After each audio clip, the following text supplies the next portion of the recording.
Cheryl Dill is the president of the Parksville Beach Festival, and we're here at the Canadian Open Sand Sculpting Competition and Exhibition. The winners, if you can call them that, have been announced. What is that judging process like? Well, you know, it's a difficult process for the judges. We actually have 5 judges, a team of 5. One of those members is Charlie Bolio, who's the executive director for the World Championships. He comes up here every year. He actually sculpts the berm of sponsors and the sign that says that the theme is Things with Wings. He does a fantastic job, but he gives us really great insight and shares that with the judges about what to look for. So it's very technical. The judges were a team of local artists as well as our title sponsor representative from Quality Foods, and they have to look at the technical aspects of the sculpture. How well does it blend with the theme and the creativity, and the use of the actual amounts of sand that they receive, because the soloists get 10 yards of sand and the doubles get 15, so they have to make use of the space that they have and the sand that they have. Lots of things. Can the creativity take them too far away from the theme? You know, sometimes the creativity, they're so creative and so introspective that you go, I don't quite get it.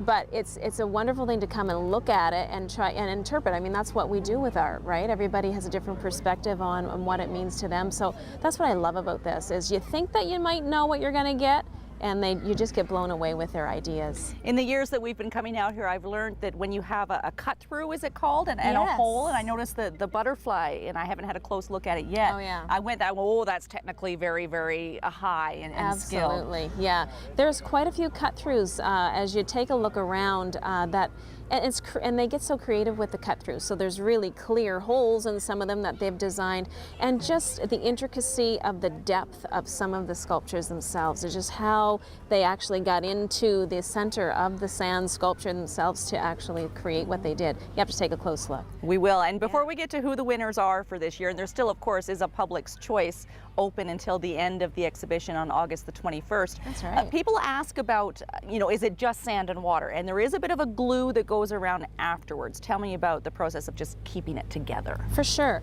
The 2 essential things are the water with the clay that's in the sand. So first of all, we have to find sand that has the right amount of clay, that it's not too clean of clay, because otherwise it's very difficult for the sculptures to stand. But the other reinforcement that helps them stand is that once they're built, and actually while they're sculpting, the uppermost pieces of the sculpture, they get sprayed with a mixture of wood glue and water. That's kind of like a 1 part wood glue, 4 parts water. It's little tips for when you're doing your sand sculpting at home, right? Or on the beach here yourself. And in fact, they will stand as long as they're resistant to the, you know, being permeated by rain. And so we put layer and layer after everything is done. We spray. We've been spraying since Sunday night. In fact, the big rain clouds came and did no damage whatsoever. That's so we're so impressed with that. Yeah. Without further ado, then, who are this year's top placers? Well, we're so proud to have one of that is a returning sculptor from the Netherlands. His name is Wilfred Steiger, and he's won in solo and double for the last several years with us. Wonderful young guy, energetic, very creative, and he won solo with his sculpture of Up. Very creative, capturing the creativity of kids with just simple things you might have around the house. A box or 3. My daughter actually came home the other day wearing a cardboard box, so I think he nailed it. I love to collect boxes, and this is just yet one more thing you can do with a box. In the doubles category? In the doubles, another individual from the Netherlands, Suzanne Rusler, and then her partner, Ilya Filomontsev from Russia. First time we've had him here. What a wonderful guy. And it's wonderful to see both of these sets of winners are younger, because, you know, there's a family of sculptors that kind of rotate around the world competing.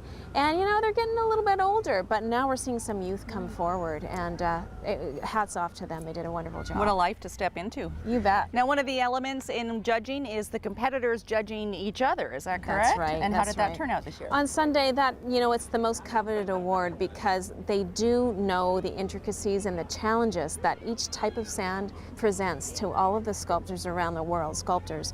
And so they know that Parksville can be, you know, it depends on the amount of clay. Sometimes we have more clay in the sand, and sometimes we have less. It makes it more challenging sometimes.